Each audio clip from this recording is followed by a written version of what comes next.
That's your video? Growing up together, what stands out to me from everything is like our imagination, creativity, and like our play. Most people, as you grow up, you lose those things.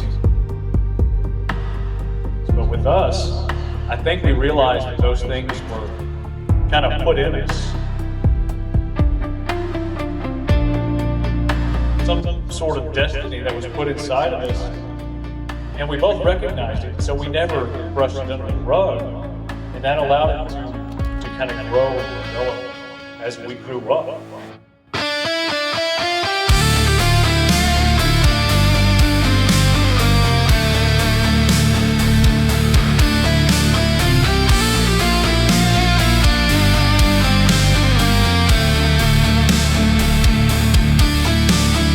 Not even to go against the grain. I think it's just to provide and create from an integral kind of the way that art was meant to be made.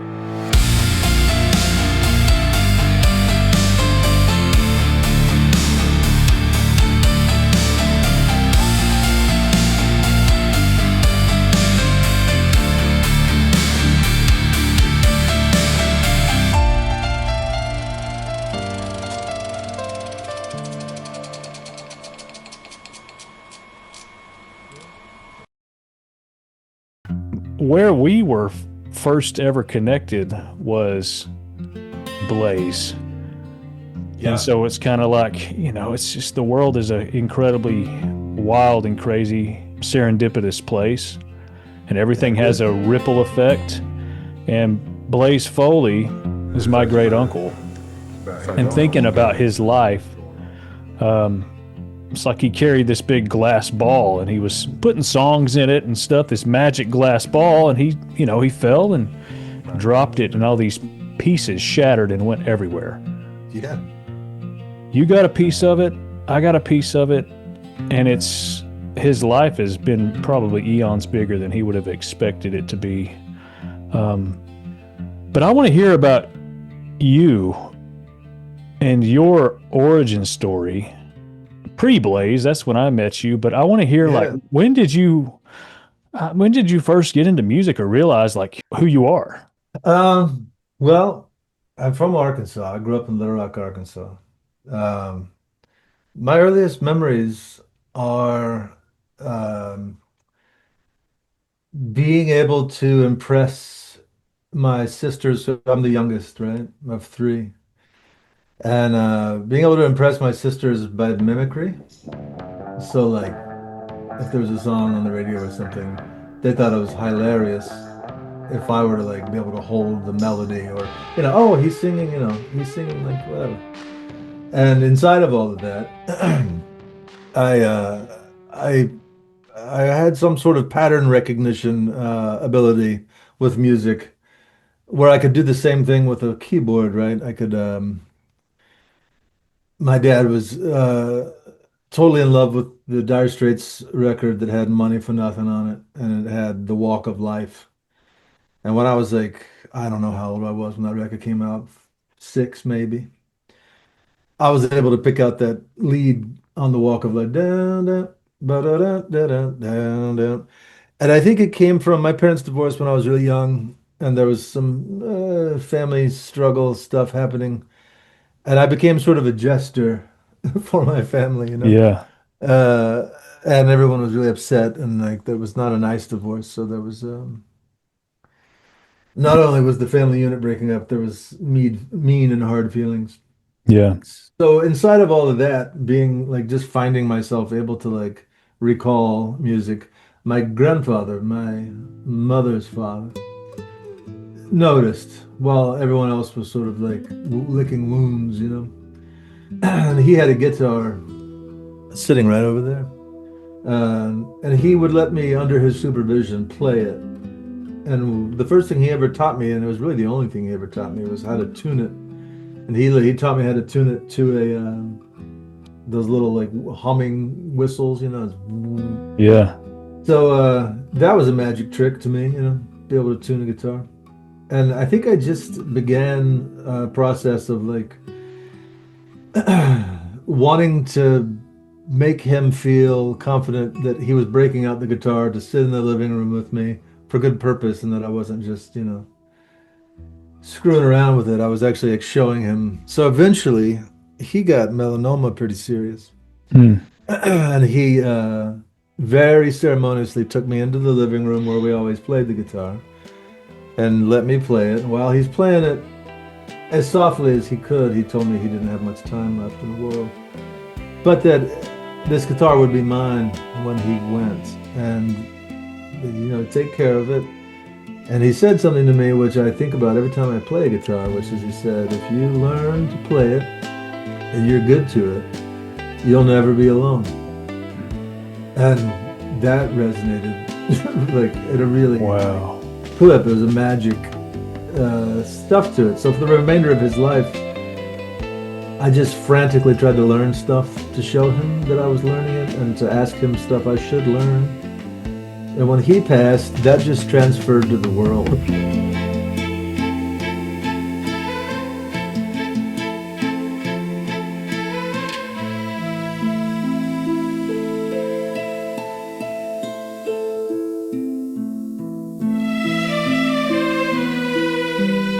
Dad, let me show you the 50 Jerry Lee Lewis songs I've taught myself, or let me show you and it also kicked in this obsession with music and songwriting and getting inside of songs, to understand songs and feeling like at the age of 11, if I were able to decode the Beatles, I'd feel fine. Yeah. If I was able to decode that, I was somehow I was spelunking in the spirit of humanity. Yeah. I was like learning in depth about what it is to be alive. And then came puberty. And puberty turns out if you're a musician, A, you can impress other kids when you might want to hide from them, and B, you really won't be alone because it just became obsessive for me to learn, not just learn, be able to understand. I remember being 12 and spending ages trying to learn all the parts of A Day in the Life from the Beatles, the last Mm. song on Sgt. Pepper. Trying to just like, all right, this section's this, and what it all is, while like sort of having an allergy to teachers and lessons, because in my mind, my grandfather and the power of tuning the guitar and Yeah. that it would never make me alone was an impenetrable truth, and that I didn't need lessons. I was just going to sort of like, you know, chop Develop my, that relationship yeah, with develop the that instrument. relationship Yeah. and chop my own lanes down. Cool. So, um, and it's never ebbed, my Yeah. obsession, and it's never stopped being something that I could go to feel not alone and to meet other musicians who have the same sort of passion and affliction that I have. Yeah. Um, Especially when I see people who give it all, to it. Yeah. And at a very, very young age, I was able to clock sophisticated ideas like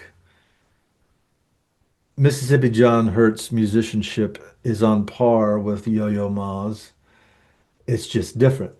Yeah. But there's value in the artistic effort of making sound with these tools. And I was lucky enough to sort of like have that, all of that stuff nurtured by degrees by a community in Arkansas that was like a punk rock music community. Mm. And when I moved, finally, when I turned 19 and moved away from Arkansas, the language of music and the seeking out of other musicians led to everything that would come for me, including like jobs at moving companies and catering companies and restaurants. It was all through the channels of the artists and the musicians that I knew.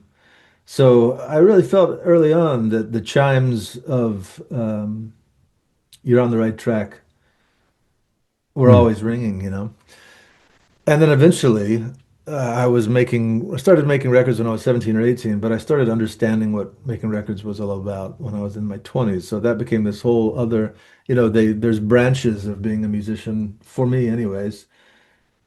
And finally, as far as artistic efforts went, a friend of mine that was a filmmaker and an actor noticed that my passion for the stuff that I loved could probably transfer into other areas. And that's Yeah. how acting started. And so I've really dedicated my life to the arts. When I couldn't make money as a musician, I was a chef. Yeah. And I was a chef, I think, because it's an art form and it's It is. instantly gratifying. And I think I was in search of sort of a paramilitary disciplinary platform in order to like, I don't know, I dropped out of high school, Yeah. I like did a bunch of stuff that a lot of adults in my life were like, you're torching your life. And I think I wanted some at least set of principles beyond my adoration for music and the arts, because Yeah. I maintain that, food is a form of humanity and art as well. It So anyways, is. that's why I've sort of struggled and strived as artists do, It's like Yeah. you're making something that's taken you 5 years, and I know that you're nurturing it and building it and growing and learning, but Yeah. all of the work and all of the time that you do that stuff is so valuable. And if you remember to know that and to learn that more and more, uh, you'll want to keep doing it because that's what happens, You Yeah. get obsessed. Yeah. Yeah, Yeah. I appreciate that, man. And food is one of the highest art forms. yeah, and it's It a is. gift, like there's, I often used to ponder what it is about a performance. Yeah. What's going on? Like, Yeah. why do we like to go stand or sit and watch somebody on stage? And what's going on in that relationship, right? Yeah. In food, it's very clear what's going on, Yeah. And the culture of food and like most of the people that worked in my kitchens when I was, sous chefing and then chefing were artists, and then the hardest working Pueblo Mexican from Pueblo and Pueblo City, Yeah. the hardest working and most warm and wonderful people. And inside of all of that, it just reminds you of, this species of human beings that we are. Yeah. And you clock again why you like to make art, why you like to laugh at comedy, why you like to listen to sad songs, why you like to dance to James Brown, There's so much in your story that you just said. Even like your sword, the sword back there, the guitar, like your weapon that your grandfather passed you down to and recited that message Yeah, over, like you'll never be alone with this. yeah, That is the yeah. most beautiful token that you have to take with you. Yeah, it Um, really is. And as I've grown and become different versions of myself, I look back at that moment and I know that he was a depressive yeah. and he was an artist. He was going to be an opera singer. He was on his way to, when he was 23, he had been selected via a traveling uh, composer, uh, leader of an orchestra. What the hell are they called? Yeah. Maestro. Maestro. Anyways, they saw him sing, and he was going to New York to sing at the Met. Mhm. And the bus that he was on it was a small bus, was in an accident, and glass cut his vocal cord, cut his neck, nearly killed him. Wow. And so the doctors told him he'd never sing again, nonetheless talk. Yeah. And he did sing again. And he sang in the choir. He sang in a Methodist church choir for 50 years. But he had that guitar that he had bought when he was camp counselor in North Carolina before the Second World War and then after the Second World War. And he was a great songwriter and he had a wonderful grasp of songs and he loved orchestral stuff. But as I got older, I learned from my mother and extended family that like he really wanted to be a performer, Yeah. desperately. And he was a lawyer, and he then went into like started like Big Brother programs in Little Rock, Arkansas, to help people coming out of drug programs, etc. So I remember now, looking back, when he gave me that guitar, I could sense, and in my memory, and maybe it's recolored, but I could sense that he was kind of telling me to follow my dreams no matter what, Yeah. Yeah. without being sentimental and without like being like, they're going to try to make you to a square, whatever. Yeah. And he may not have been doing that, but that's the way I hear it in my mind now. And the message was received because the wind in that sail of my body and soul has never ebbed. Yeah. Well, kudos to you for doing it and not Well, yeah, giving it up. I I got to a place when I was a kid. I mean, when I was as far as back as I can remember, two, three. I remember a long time. I remember same. putting lemon cookies in the VCR in my trailer house. But I always made the stories with the action figures, played dress up, always did that stuff. And I always, even when I was a kid, I was like, I want to be an actor. I want to be a director. And here Right. I am. I was like, as I got older, my friends and I finally was able to rally my friends and get a camera. We would go in the woods. And you use humor as the vehicle for like, this is actually the most fulfilling thing in my life right now. Yeah, If yeah, we make a maybe so. comedy, everybody's cool with it. It's like, yeah, this is incredible. And then you work together with people and then you watch it. No matter how good it is, it's like, look what we did. You And built you something that share it wasn't with there people. before. Yeah. It wasn't there. Yeah. But I had these depressive states, like you're saying, that tug of war as an artist. And I was like, why the hell did I get airdropped into Murchison, Texas, population 500, and there's cows and some pastures, and I want to make movies? Like, this is awful.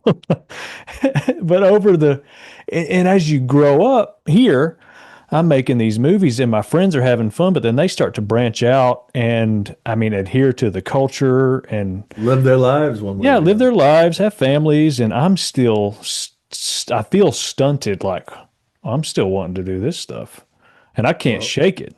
yeah. And so I got to a point where it was so painful, and I prayed when I graduated high school. Mhm. I didn't know what I was praying to. I just threw my my request into the air.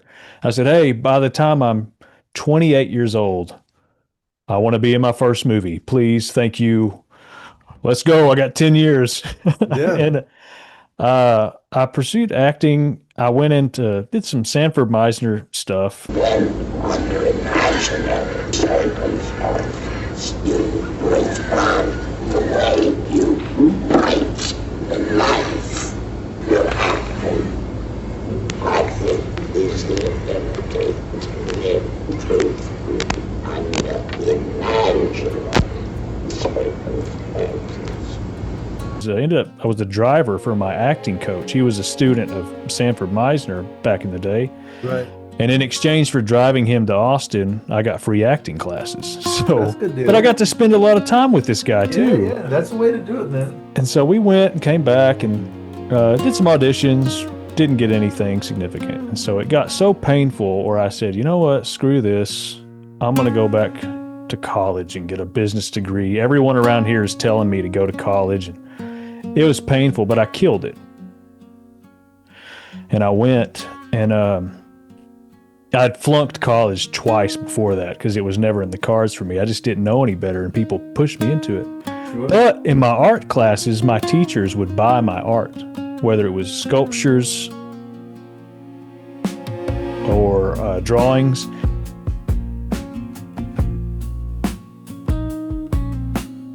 I would ace those classes, but I would flunk math. Classic. But during that business era for me, that's whenever Blaze was presented, the movie, Yeah, yeah, that yeah. I found out about it and I was like, what? I'm sitting here trying to strangle this part of me, and then that happens and it sparks something. You mean we can go on the set, whatever that looks like.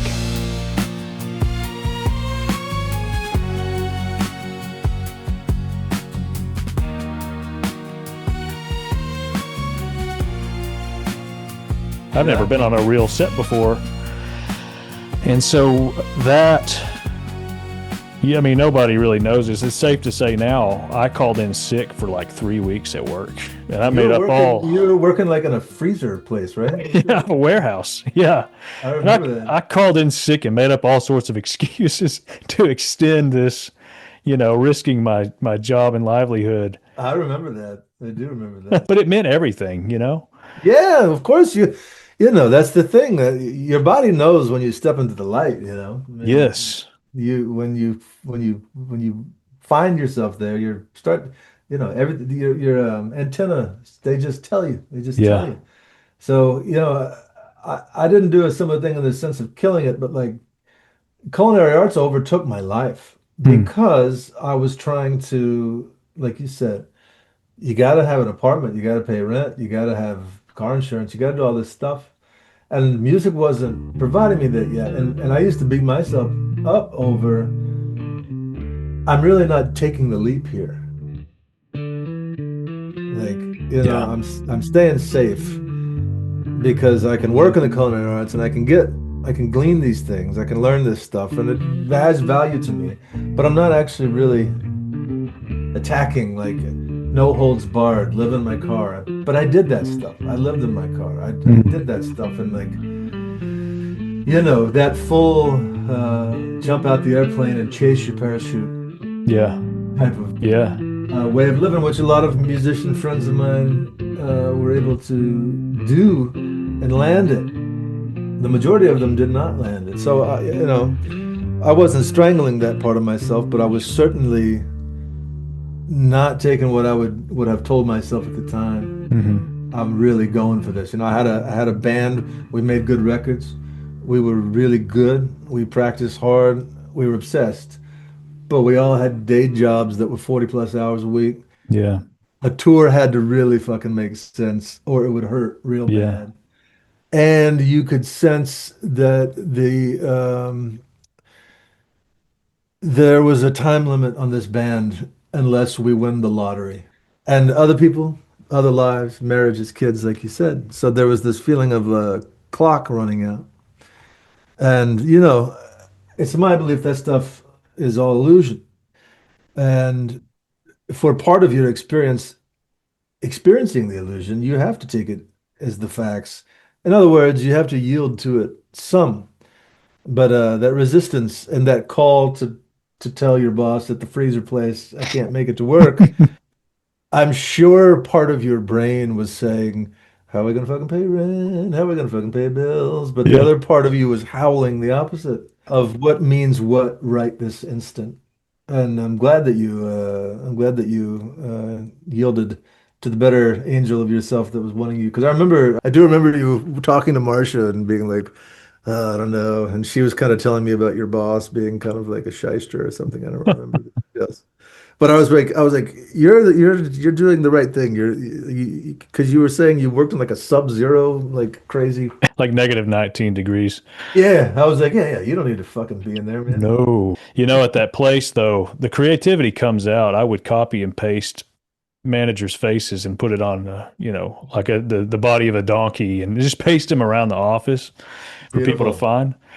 But yeah, no, you're right. And the older I get, and Blaze, golly, this blows my mind. When I first watched the movie at the premiere, I know part of it was relational, family wise, because I would say that runs in the family, particularly that side of the family, self destruct and the depression and everything that Blaze encompassed, good, the bad, the ugly. Yeah. When I watched that movie, it was so relatable. Like I understand exactly what's going on. And it was nailed in the writing, and your performance as well, which you embodied it, I'm sure, because there's such an honesty in that. It was almost like you weren't Blaze, you were like dancing with him, but you were embodying the same story and the same struggles.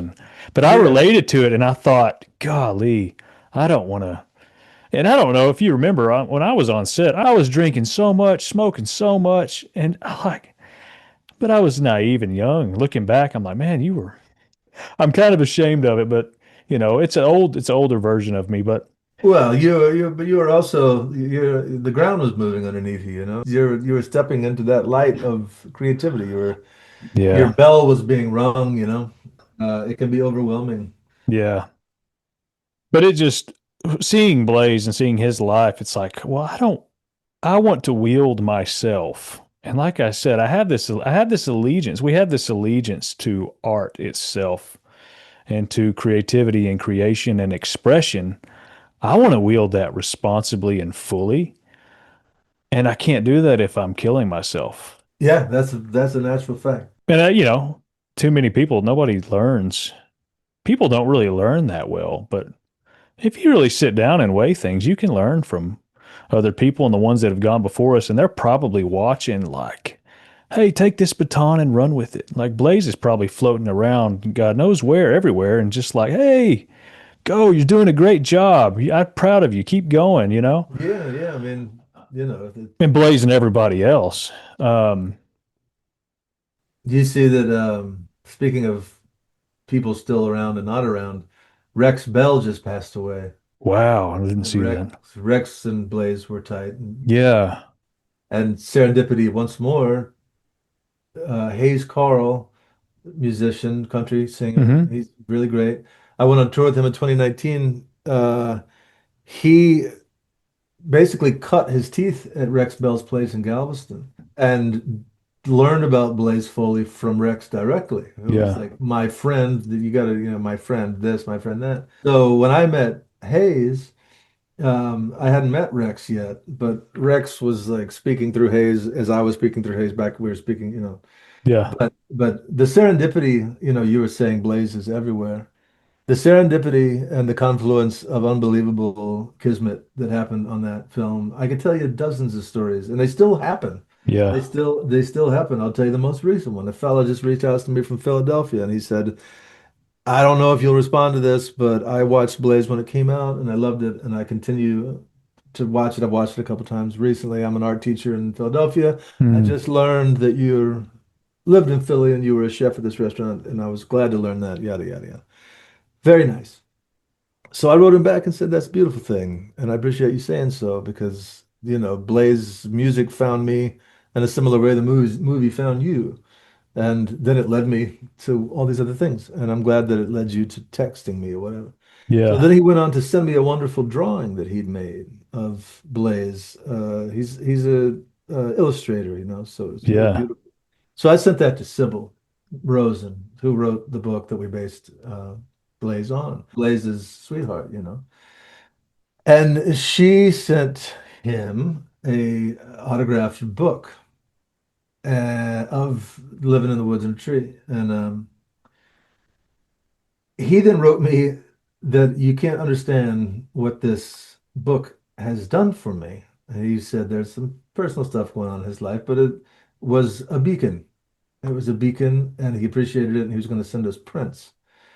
And that little anecdote and those kinds of, we're all just molecules. We're all just connected to one another in this thing. And so it makes me my funny bone wake up when I think of the mischievous nature of these confluence kismet things because they're very playful, good, and remind you of all that you could never fathom of knowing, Yeah. and that's really all right. And the mission is each other and art and that magic continues. But around the timing of the film, there's things would have happened that you wouldn't believe. You just wouldn't believe them. Yeah.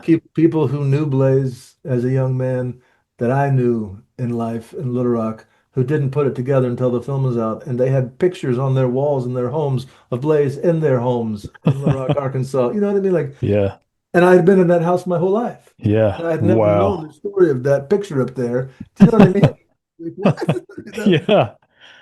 And then Yeah. that sort of thing in triplicate, I could tell you. And Josh Hamilton had similar things to say about it. Charlie had unbelievable stuff I uh, bet.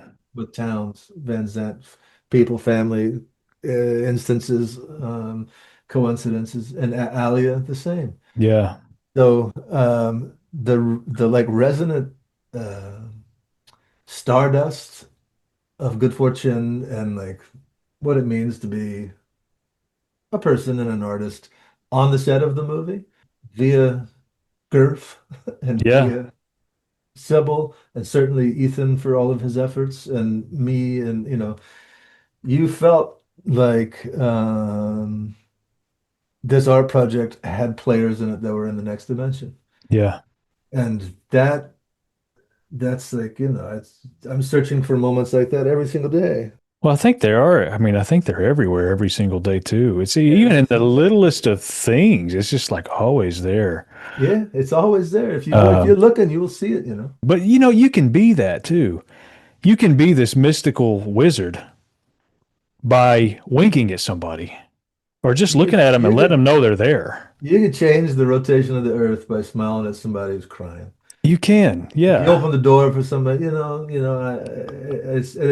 the way, again, my dream of harmony. Like I Yeah. come back to music. Music always brings me back to like I have a playful philosophy that I let my mind ruminate on, which is that as much as we are a species that needs to socialize and hydrate and Yeah. eat, I think that in our DNA, ultimately there's a hunt for harmony, Yeah. as there is in nature. But it plays into all of that. So like if you're looking or if you have your awareness up, you'll find those harmonies that are all around you all the time. Yeah. Yeah. I agree. Yeah. Well, there was speaking of that too, a little thing that I thought of with the Blaze movie. I went and watched it last night, and I just kind of sat, with this. This is a big deal to me talking to you, and I've wanted to come on here and just personally, I want to thank you and Ethan, and I want to send my personal thanks, even though probably nobody requires it, but what this means to me. But I went and watched Blaze last night, stayed up till I don't know what what time, and I just went through and watched it again. One of my favorite parts of the movie is the little shots of the waitress in the outhouse and the guy that walks out the back. As Blaze is playing this songs, there is this unity of like, hey, this applies to that lady. What is her life? And everybody, you can drive past a house down the street, and sometimes you'll pick up with your antenna the entire life that is attached to that house. And it's just really cool to think about. But I love that aspect of the movie. And I know it was intentional. It had to be intentional to show that because I mean it follows the lady out during cold world, I believe it is, And follows her she's outside. she there's the cold world, and then the waitress that when the guy's on the phone, and she's a musician. That woman, she was like the ones that play after, after Blaze, like after I leave the stage or Blaze leaves the Yeah. stage. So they're Parker and James, I believe they're called. But like, they did have their own story. And the waitress that goes outside to smoke Yeah. has her own story. And I think Blaze, as a human being, was really inside of all of his struggles, trying to maintain that like we all are supposed to be here for each other, and being Yeah. being cruel to each other is a great crime. And that's his true humanity hanging on, his true humanity spilling out in his music, and the chaos that came. Um, he did all of it in spite of it. And Yeah. so I appreciate you saying thank you, but I say thank you constantly to Blaze. I say Yeah. thank you to Sybil. You know, back to the serendipity stuff, like the way that that whole film, Ethan was about to work on a different film with an actor as a lead in a totally different format. I won't talk about it just because maybe he's not ready to talk about it, but Sure. that actor bailed in the last second. But he still had an investment himself, and he still had other people that were looking to invest in that project. And this was a daydream that he and I used to have to make stories. The original notion was like episodic things, beginning with Blaze Foley, to like then and at the end of that episode, his friend Towns shows up. Then the next episode is Towns. At the end of Towns' episode, J. Jeff Walker shows up, and then eventually to Bonnie Raitt, just Cool. doing like the camera did in that scene, meandering around these singer-songwriters. And that was a stoned daydream, right? He and I had sort of, my father had actually sent to me a bunch of Blaze Foley's music because he was so moved by uh, John Prine's version of Clay Pigeons. And he found out months after he loved that song that that was a Blaze Foley song. And then I knew who Blaze was a little bit. I didn't know. I mean, I knew a bunch of those names, but like mostly what I knew about Blaze was Clay Pigeon's Cocoa World. And so my dad started sending on me this music, and Ethan and I were in Canada listening to that music together this summer of 15. And we just got crazy into being like, he's beyond a really good singer. There's something going on with him that's mage-like, monk-like, Yeah. and it really comes out. And the more the music that we got, because I think Outhouse was all we had for a while, and then we got Treehouse stuff, etc. But when that movie fell through in 16 that they were going to work on, it happened right before New Year's, going into 16. And on that night, I was playing a guitar with a bunch of people at a party, and a bunch of musicians were over, and we were all running through songs. And I played Cold Cold World, and I played the Tree, Sitting by the Road, just whatever.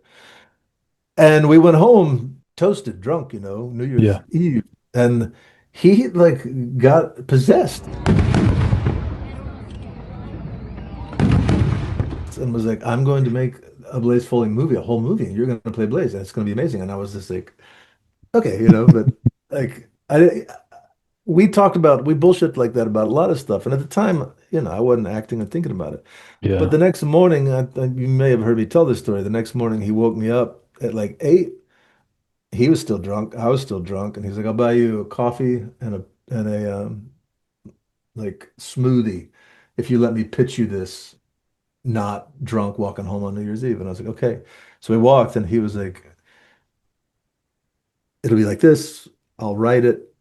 It'll be about Blaze. I know that you can do the music part. I believe in you that you can act, but you can do this. And you have something about you that says like giving as Blaze Foley is. And he knew I could like mimic his music and guitar playing.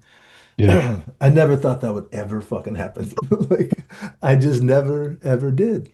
And it did. We were a year to the date, we were three-quarters of the way done making it. So I said that whole sprawling story to go back to this energy that's unseen because he won't be able to tell you what happened to him that night, but Yeah. he is like that. He walked into light and was like, bam. And it was like, this is what will happen.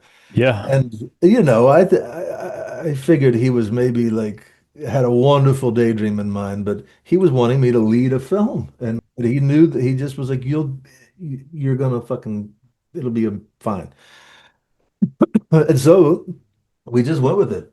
Chris Christopherson being Yeah. involved for $1 and coming and giving that performance. Were you there the day? Oh yeah, dude. That Just yeah. just like do you remember like I can't even Yes. talk about it, but like when he came back and was like, I want to do it again. Yeah. And like we had already, the cameras were out of the building. Like, Yeah. we were already moving up to the other shot. And Ethan was like, and then he was like, dude, let me fucking do it again. And everything was just sparkling. I mean, and Alenda Segara being a part, Yes. who's, again, all these people are these individuals in this big web of humans. And it's the arts lend to some sort of harmony of mission, right? And that scene and that day was incredible. But so being on the set demystified the logistics of making a movie. And I was like, okay, I understand. Yeah. But that scene mystified making a movie. And I remember watching that scene specifically. Marsha's in the shop. She's in it. Yeah, but we're just in there. But You're in well, it. I watched it on that little screen and I was watching Chris's reaction. And I'm like, I'm feeling it. And I'm like, I don't think this is supposed to happen, but this is what's supposed to happen. And it just, his reaction to it was like gold. And that euphoria and like, this is perfect. This is it. Yeah, yeah, and it was real. Yes, it was real. Yeah. Do you know that day started with us in that cemetery? Yeah. And Chris had his facilities by all measure, but he had short-term memory loss, pretty serious. Yeah. And the guy that he is at his core would never go away. And I say that because all those headstones at that cemetery that were part of that insane asylum had nothing on them. They Numbers. were they were numbers weighted by coffee cans full of concrete. Yeah. And he was livid at that. Mm. And he kept being like, what are all these crosses? And I would be like, well, and he was like, these people just put numbers on here for these are human beings. You should have they should get these the fuck out of here and they should have names. They should have names and dates. And then Yeah. 20 minutes would pass and his short-term memory, he'd be like, what are all these? And the same thing would happen. Yeah. And that already set up what was coming, like because I adore Christopherson. I couldn't believe that I was getting to share air with him and play Yeah. and we were shooting a dream sequence. And he was just so exactly, you know, I've wanted to be Gandalf my whole life, and I was standing next to somebody who was like occupying those molecules, Yeah. and was still giving. And God, like they flew from fucking Hawaii Yeah. in February or January, Yeah. man. And he came and like we those little, I love working, it doesn't matter, but our little trailers were so 2-bit, they were like sad little torn up FEMA trailers. Anyways, he was just like, whatever, man, let's do it. I still have the note. His wife put a note underneath my door because we shared that little miniature trailer. Mhm. And I was practicing my guitar playing for the song we were about to do, but he was taking a nap. And she wrote, could you please play the guitar outside? Chris is napping for the song. Oh, And I was like, oh God, yeah, yeah, sorry, sorry. what an honor. Yeah, how cool. Yeah, it was magnificent. I love that y'all are in that shot, man. Yeah, it's a 3 second, just perfect, permanent, etched Yeah. into eternity picture. Yeah, that still is so beautiful. Yeah, that day, whenever y'all wrapped, I say y'all, I was just standing there, but when we wrapped filming that day, when Chris was leaving, it was the weirdest thing to me. He made a beeline for me on the way out. And Yeah, I'm like insignificant in this whole process. I'm just kind not of lingering necessarily. around. But he looked at me and I'm telling you, locked eyes and ran over to me and smiled and shook my hand with both hands. Yeah, And I was just like, what's going on? I and it's didn't do real. anything. That's just real. It was just sweet. But that whole place, I could build me a castle of memories just to have some place to go. That whole, that's it. See, it feels like a dream to me, Yeah. is a place that I go back to. And that's what I was thinking about last night, watching the movie and just kind of sitting on it, thinking about this conversation we're having now, like going back in it and just sitting in it and feeling the feelings of it and the experience of it. And, I went back and said, going back to when I prayed, put me in my first movie and failing. Now looking back, realizing it, that scene, that 3 seconds where I'm a little bit blurry in the middle of the screen and where you're playing Blaze, singing this old hymn to Chris Christopherson, and I'm just there in the center of the screen for 3 seconds. That was my first scene ever in a movie. And I was 26 years old. That's pretty badass, dude. And it was like, now looking back, like, oh my gosh, that little request was Answer. answered in the most beautiful way. Um, I am in a movie 10 years that Ethan made, 10 years before he asked me to be in it. And all I do is the protagonist is watching across the street as a date is coming to an end, and he watches the man very slickly say goodbye, but pull himself in for a kiss.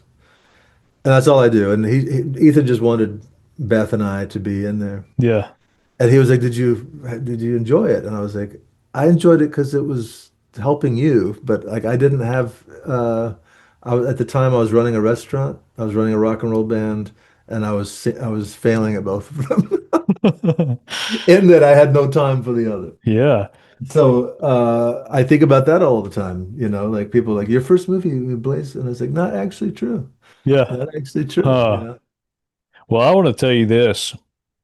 One, Obviously, Blaze is an incredible movie. I don't care what, however you measure success, what it meant to me is eons more. You don't understand. Ethan doesn't understand that that's what I had wanted. It's easy to come on a set like, oh yeah, by the way, I think I have always wanted to make movies my whole life. Like I Right. always wanted to and expressed it. And it was a love letter to me of, Yeah. hey, this is possible. This is an opportunity you didn't try for. You didn't Yeah. do anything to make this happen. And for me being a kid on the set and seeing that stuff, it woke me up. And I'm to the point now. There was a 2 week period. One of those weeks that I was up there, 2 week period. I think I told you a little bit about this. I had some serious issues. I got in a car accident Yeah, man. and I had to crawl out of that car. I had glass in my face. Crawled out of the car, crawled back in to get my cigarettes, crawled back out. But it shell shocked me and I could hardly drive. And we had the drive up Yeah. to Louisiana where I was just shell shocked from it. And then my mom was diagnosed with cancer. Same, well, like the day that we were leaving, it's just and other things that I can't even talk about really fully. But everything hit at once, just shaking. So there's these super high highs, like, oh, you were in your first scene in a movie, and then, oh, mom's got cancer, car wreck. I quit smoking cigarettes cold turkey, and actually cut out alcohol for the most part too, and just got to this point in my life where I'm like, I really need to square away what the point of all this stuff is. And I think Yeah. so many people get to that. And being an artist and that tug of war, it's easy. I understand why people opt out. And I understand why, because the pain is pretty Real. intense. And Yeah. it comes in big waves. But I think, and this is my encouragement to anybody listening to this, like just stay with it. You kind of become your own best friend in a way, and you develop this respect. Um, but I'm to the point now where I'm thankful for all of that. I'm thankful for the experience of it. Every experience is really a privilege, and if you can Yeah. just sit in it and feel it, you're sitting in a pile of shit. But it's like, yeah, move around a little bit, experience it. Yeah, no, you're Um, right. I mean, so we get challenged, that's what happens. We get knocked around. yeah, Some of us get, knocked out. And all those times that you're describing that confluence of events of the movie, the realization that you didn't want to kill that, yeah, part of yourself while also like dealing with life and the frank part of life, which mortality, and that anything can happen at any time. it's And true. cars are. I always say I hope that when my son is in his 20s, he's like, so you guys used to just get in cars with thousands of other people that you didn't know also driving cars and you didn't know who was doing what, and I'd be like, yeah, and he'd be like, did people Yeah, die? And you go, yeah, all the time. yeah, yeah. Comes with You the know? territory. Yeah. Yeah, So, but it is, I think everybody that's makes it into past being a kid, yeah, you're gonna, unless you're privileged in a way that, is sight unseen, you're gonna yeah, deal with stuff that you never thought you would be able to deal with, nor have yeah. to deal with. It's I it's what makes us humans. It is. And I think a lot of it is, being a kid, not killing the kid, letting it grow up and become a grown-up kid. And I think a lot of that assists in the artistic process. I'm saying that, but I know like don't worry so much about the logistics. Be true and honest and forthright and forward and do your thing and go for it. And You know, it's it will pan around and work out in crazy wild ways, and it's like a blurry direction. It's not going to work out the way you think it's going to work out, Yeah, but yeah. it might be even better than that. It might be even better. I mean, the rhythm of being an artist is to know the tools you need to make what you're trying to make, Yeah, to know them very well and to take care of them. And the main tool is your heart, soul, brain, all that stuff. But for filmmaking, you talk about logistics, that's why working on film sets, I tell anybody and everybody that wants to do it, like, go be a PA, go do gopher work, go buy Gatorades for the crew yeah, on the fly. but you're going to be around transportation. You're going to be around the people that are doing lighting. You're going to learn the language of it. You're going to start to value yourself inside of it if that's what you want to do. And you know, I can think of dozens of actors, directors who were like, "Oh, I was a fucking PA. I like brought burritos to Adam Sandler for fucking Yeah. 3 months, you know." But the whole time I was doing that, I was watching the focus puller and realizing what that job was and how cool it is, Yeah. and how the tool that you use is very unique, and that to be good at it, you get to practice it. And what a more fun thing to do than find somebody like you who's filming something and you find somebody that wants to be a focus puller. When you start to understand all these pieces that move, you start to value what it means to, like you said, to make a movie, to see all the pieces move. And, you know, it makes you want to be good at them and understand them. Yeah. Well, I grabbed all that stuff. I learned. I was a sponge. I was a drunk sponge, but a sponge nonetheless. I remember everything. But even my job, what I did after this is I knew, like, okay, it's reality. You got to do this. You're meant to do this. I took out all my retirement saving stuff from this blue collar job, everything I had, and I went and bought a camera. Not knowing what I was going to shoot with it, Yeah. but I knew I was supposed to do it. So that was my Excalibur, right? Yeah. And Yeah. so over the course of time, my brother and I, we would just shoot shit, come up with characters, do goofy stuff. Hey kids, you know what I miss? Do you miss your mommy too, Chip? No, I don't have a mom. Well, maybe they like what they do, Chip. Maybe the sun and the moon both like their day jobs. Maybe they both like seeing us and whoever's on the other side of the planet. Who do you think that's gonna fall on, huh, Chip? Well, hey, Chip, I wrote a song in my head about 30 minutes ago, if you would want to hear it. No. You sing, Charlie, and you sing, and you sing, and you dance, as if everything's okay, and it's not okay. You're just a bitter biscuit with no dang butter.